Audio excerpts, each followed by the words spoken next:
it is very encouraging to see that China and India reached an agreement about disengagement along their disputed border. And this paved the way for a very successful BRICS summit meeting in Kazan, Russia, and use all the wisdom and courage and vision they can muster to solve the territorial disputes in peace and diplomacy.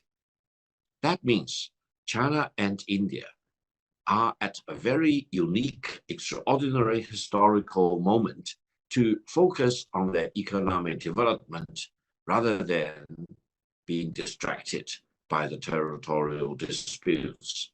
Some Western countries actually agitate for confrontation or showdown or even military confrontation between China and India.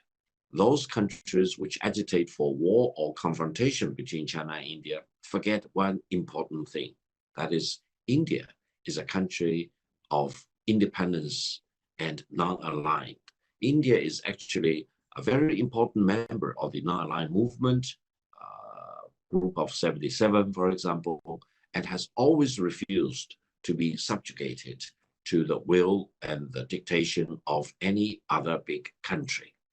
Therefore, I think all countries in the world should work together to promote peace and stability between China and India, enabling them to solve their territorial disputes in peace.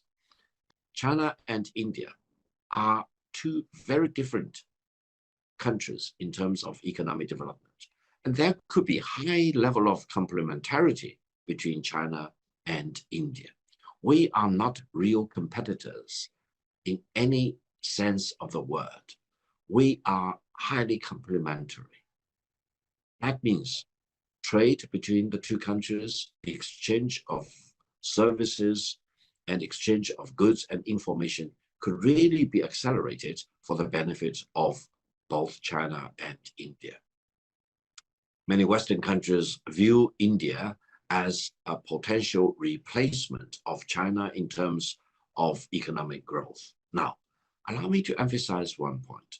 If China and India, each following its own very unique pathway of development, could be two of the top three largest economies in the world, from the Chinese perspective, there is no unhappiness at all. I think we'll be happy to see India further increase its ranking in the world and become one of the top three or even one of the top two largest economies in the world eventually. And I don't think BRICS organization is against the dollar. However, I think the BRICS countries are really very much concerned about certain big country weaponizing the dollar or weaponizing the SWIFT system. From our perspective, the dollar or the SWIFT system or the euro or the renminbi yuan are kind of public good. It's like air you breathe, and you need to use that freely without restrictions. Therefore, the problem is not the so-called de-dollarization.